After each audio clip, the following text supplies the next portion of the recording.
Hello and welcome back to Crooked Yarns. In today's tutorial I'm going to be showing you how to make a slouch beanie. This video is for those of you who are right-handed and I will be using UK terminology.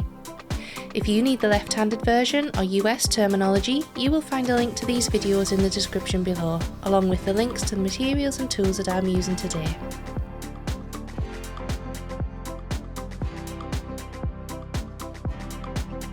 In this tutorial I'm going to be using the following.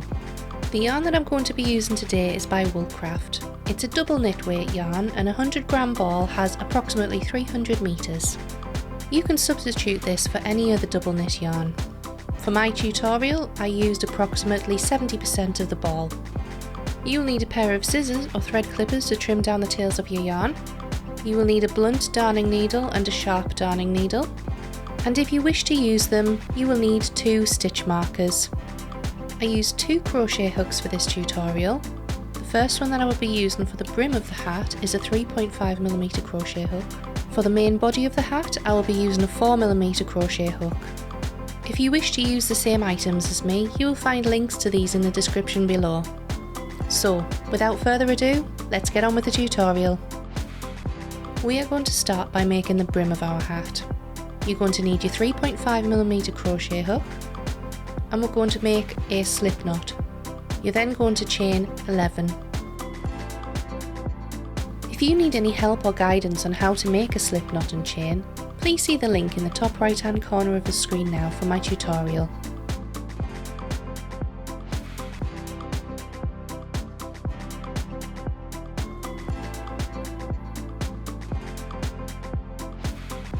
So, now that we have our chain of 11, we're going to place a half treble crochet in each of the chains down. However, we're going to skip the first chain. So, yarn over and insert your hook into the second chain along and place your half treble crochet. Continue this to the end and you should be left with 10 half treble crochets. Again, if you need any help or guidance on how to create a half treble crochet, please see the link in the top right hand corner of the screen now. We've now completed our first row. Remember to count your stitches after the first row to make sure that you haven't missed any chains.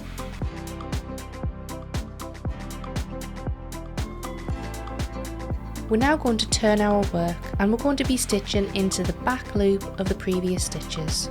If you look at the top of the stitches from your previous row, you will see the V shape with the front post and the back post of the stitch. You will be placing your crochet hook into the back post only. So place your hook onto your yarn and chain 1. As you can see, this is the back loop of the stitch that we will be working into. Yarn over, insert your hook into the back loop only and work your half treble crochet.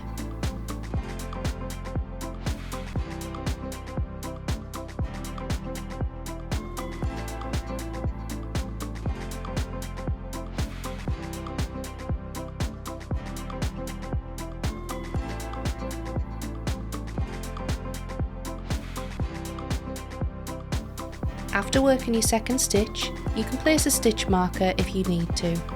You may find this helpful in identifying the last stitch on the row, and it will also help to keep your work nice and straight. Continue along to the end of the row. You should have 10 half treble crochets by the end of the row. Whilst I speed through this bit, why not hit the subscribe button and press the bell icon so that you can keep up to date with my newest tutorials. So, now we've created our second row. If you wish, you can count along again to make sure you still have 10 half treble crochets. We're at the point now where we're going to repeat this row, and this is going to create the brim of our hat. Crocheting into the back loop only creates the rib effect that will form the brim of your hat. So we're going to start on our third row by chaining 1 and turning your work.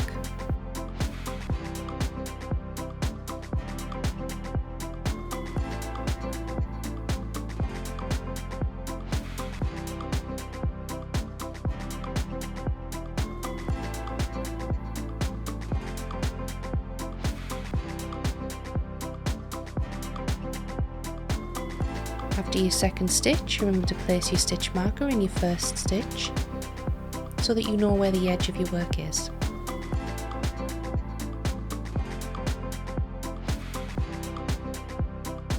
for a small to medium hat, you're going to need a total of 58 rows. For a medium to large hat, you're going to need a total of 60 rows, and for an extra large hat, you're going to need 62 rows.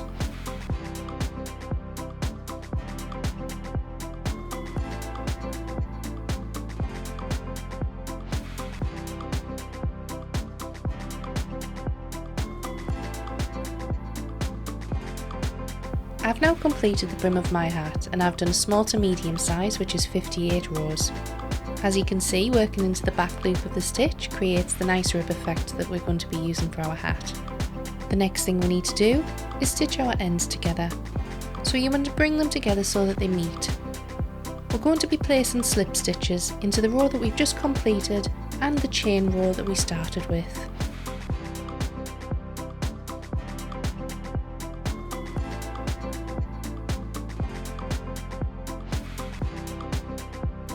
If you're struggling to identify the last chain from your starting row, count back from your slip knot.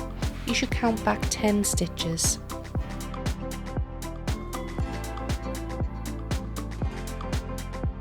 Insert your hook through both ends of your work, yarn over and pull through a slip stitch.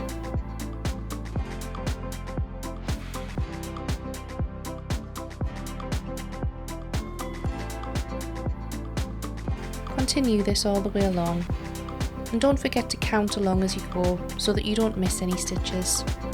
This seam is going to be on the inside of your work and creates an invisible join.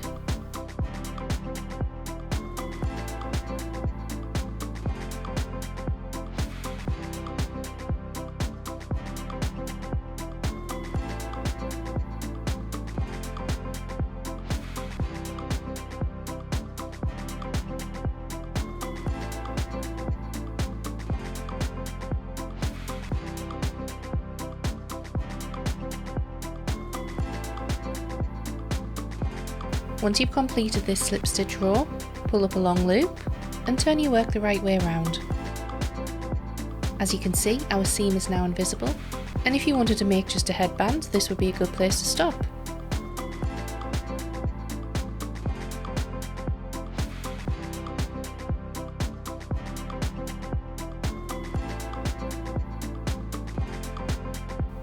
Now that we have our work the right way around, we're going to be working in continuous rounds across the top of the brim.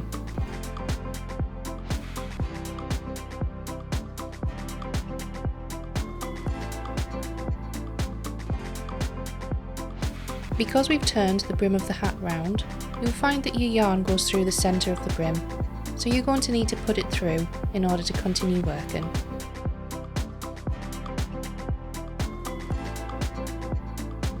This small tail of yarn that we have left over from the beginning can now be woven into the stitches behind. I like to use a slightly sharper darning needle in order to do this. I find that this holds the tails in place easier and stops them from unravelling. You don't want to pull this too tight, because what it will do is it will start to curve your brim. You need to make sure that there is no tightness across the top of the brim so that the ends meet up. If you have pulled it too tight, simply pull back through slightly until you're happy with the tension.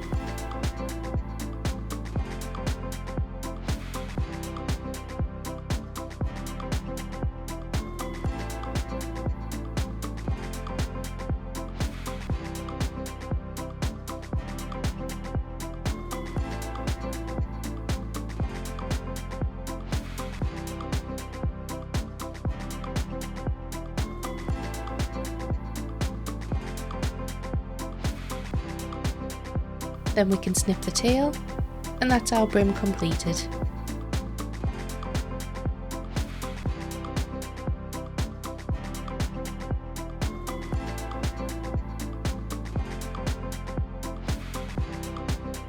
We're now going to start making the main body of the hat. To do this, we're going to continue working in the same yarn. We're not going to cut and restart. I will now be changing to my 4mm crochet hook. The first row that we will be doing, row 1, will be a double crochet into the top of each row from the brim of the hat.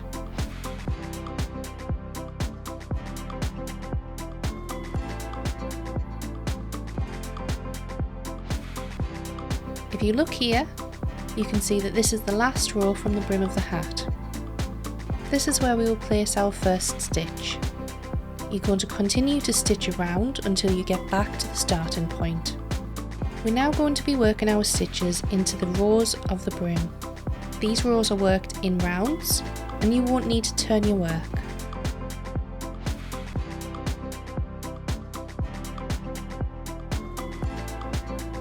We're going to need to increase the number of stitches along the edge of the brim of the hat. And we're going to do this by increasing one stitch every 4 rows. If you want, place a stitch marker into the first stitch of your round so that you know when to stop.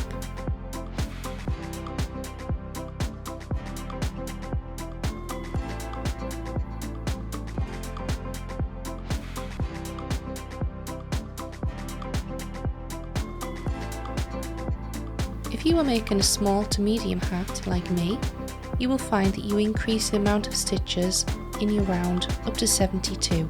This means that you should have an extra 14 stitches by the time you've completed the first round. Now that you are coming to the end of row 1, let's complete the last few stitches.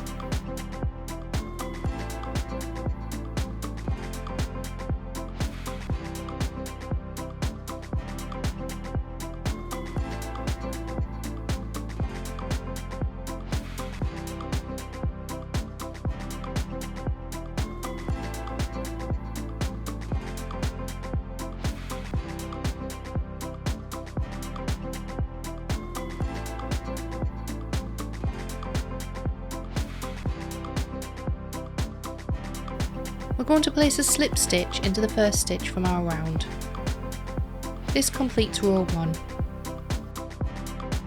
If you pull up a long loop when you've created your slip stitch, you can then pull the back of the loop, which closes the slip stitch off and secures it in place. For our next row, we are going to complete a round of half treble crochet stitches. Place 1 half treble crochet into each stitch around.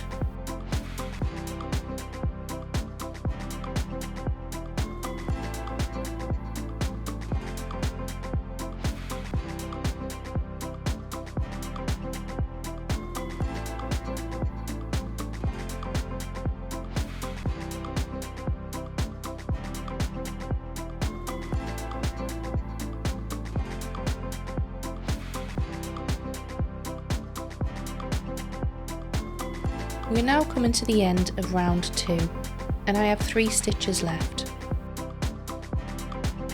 Let's place 3 half treble crochets in these stitches.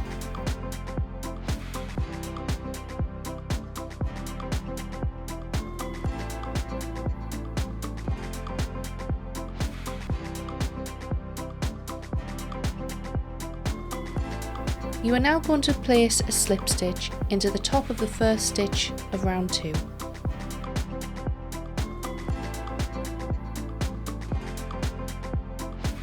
Once again, I like to pull up a long loop with my slip stitch and pull it tight with the back of the loop.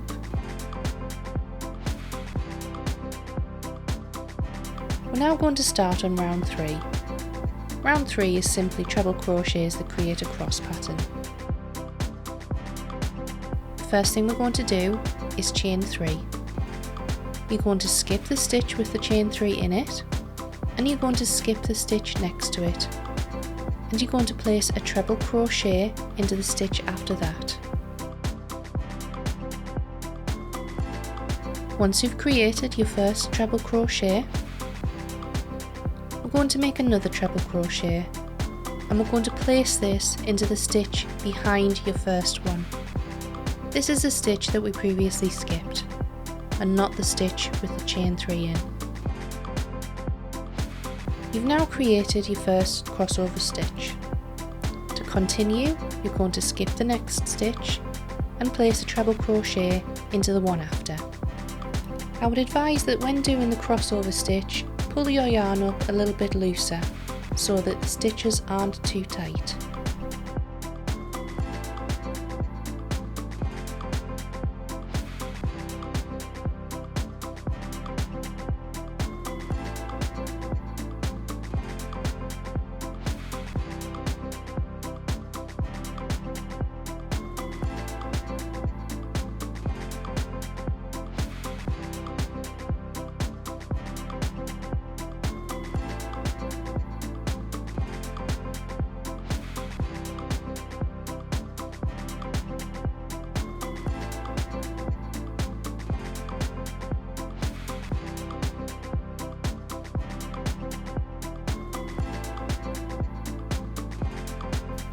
We're now coming to the end of round 3. As you can see, I still have a couple of stitches left, so let's get on and do those. I'm then going to show you how to hide the chain 3 so that you have a more invisible seam.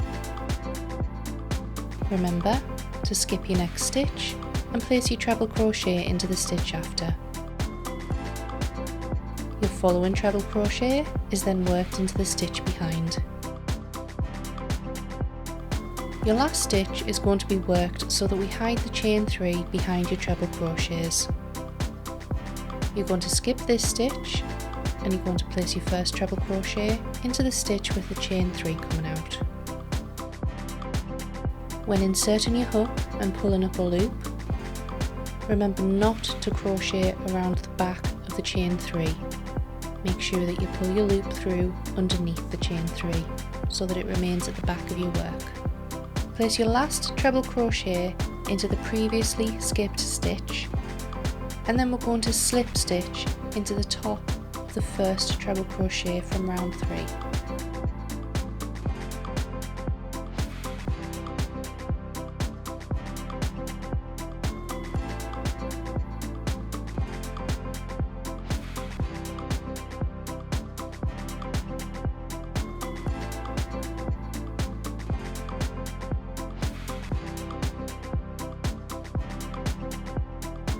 As you can see, we've now completed round 3 and the chain 3 is hidden behind the other stitches. This creates an invisible increase. We're now going to start on round 4. Round 4 is going to be worked into the back 2 loops of the previous stitches.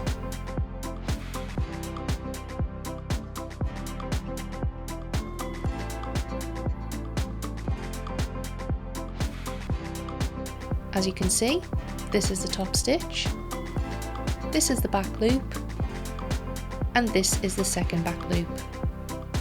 We're going to be working through both of these back loops. This gives a firmer hold on the stitches that you will be placing. We're going to chain 1 and we're going to place half treble crochets into each of the back loops all the way around.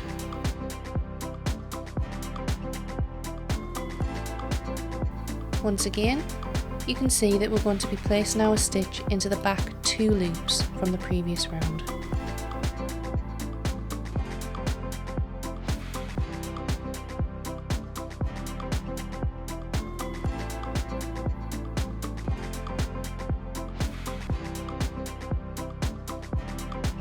Continue placing these stitches until you reach the end of the round.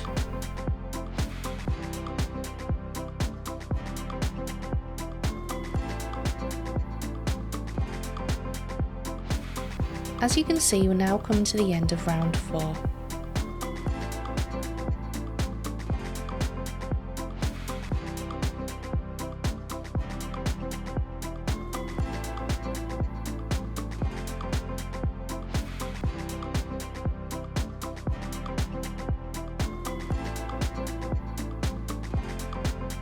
Once you've placed your last stitch, you're going to slip stitch into the first half treble crochet of the round.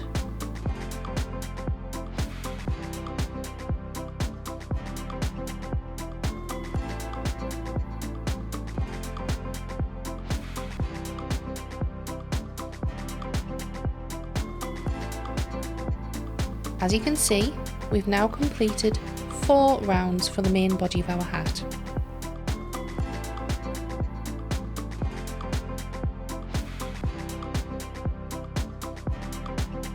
You're now going to repeat rows 3 and 4.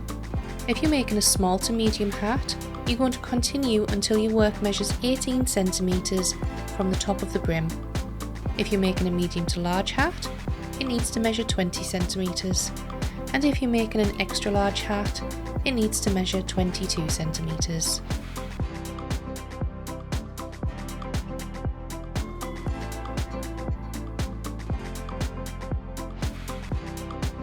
As you can see, I've now finished the main body of my hat, and I just need to complete my last few stitches in order to finish off. You need to make sure that your last row is a half treble crochet row.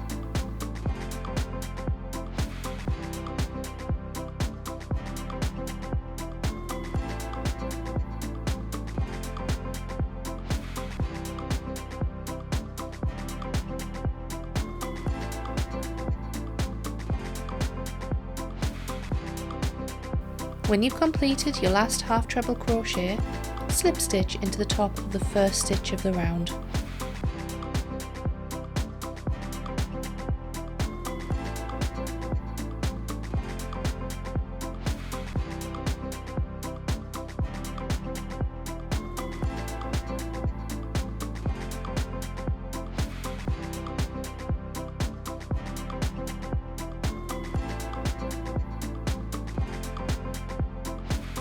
You can see how well this pattern works up, and if we place our tape measure, you can see that my work from the top of the brim measures approximately 18 centimetres.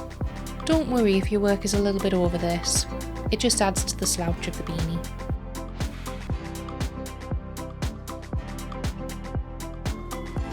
We're now going to cinch the top of the hat together. This creates the gathered effect.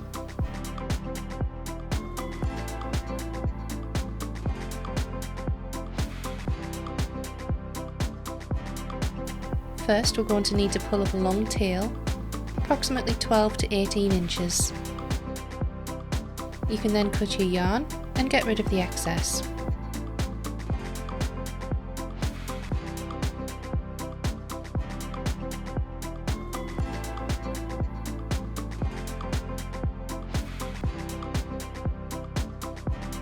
You now need to thread your yarn onto a blunt darning needle.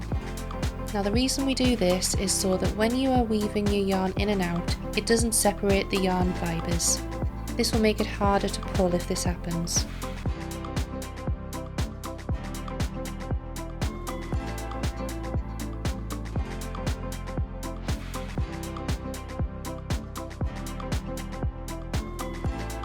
You're going to take your needle and you're going to weave through every second stitch. There's no reason to weave through every single stitch, as this again will just make things harder to pull. Continue like this all the way around the top of the hat.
We now need to gently pull the working yarn in order to cinch close the top of the hat. This needs to be done slowly so that we don't snap the yarn. You're going to continue doing this until the hole is almost closed.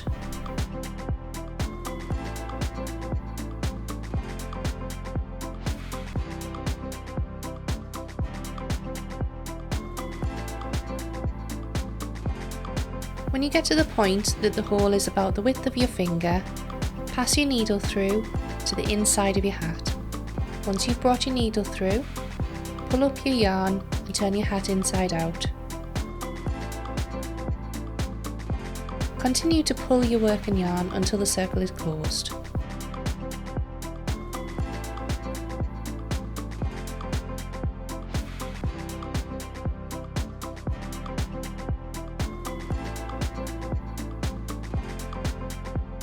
If you find once you've pulled your yarn that the gap hasn't completely closed, this is okay, it's just due to the number of stitches that you have. What we're going to do now is run our needle around the inside of the stitches to give a firmer closure. At this point, I like to change to a sharper darning needle, and the reason why is because I like to work my yarn through the fibres at the end in order to make sure that they don't come undone. When finishing off, I find that if you gather the ruffles on the inside and work your needle around them, bringing your yarn in and pulling it tight, creates a nice gathered effect that you'll be able to see on the outside of your hat.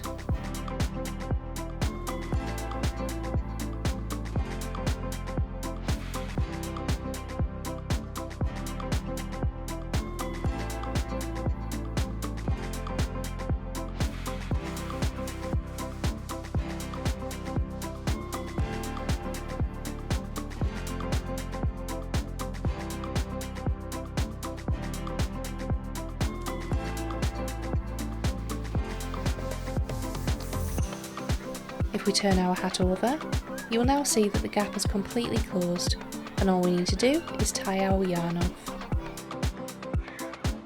The way that I like to do this is by inserting my needle and creating a loop of yarn so that I have two ends to tie off.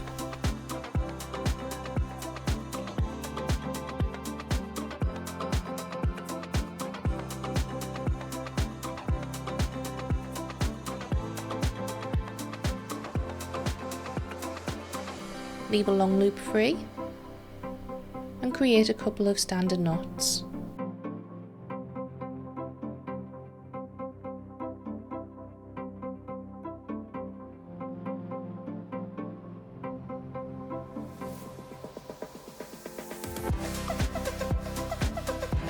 The last knot that I create is a surgeon's knot. This is where the loop is passed twice over rather than once, and it creates a tight bind off. You can now cut the loose ends of your yarn, and we have completed our crochet beanie.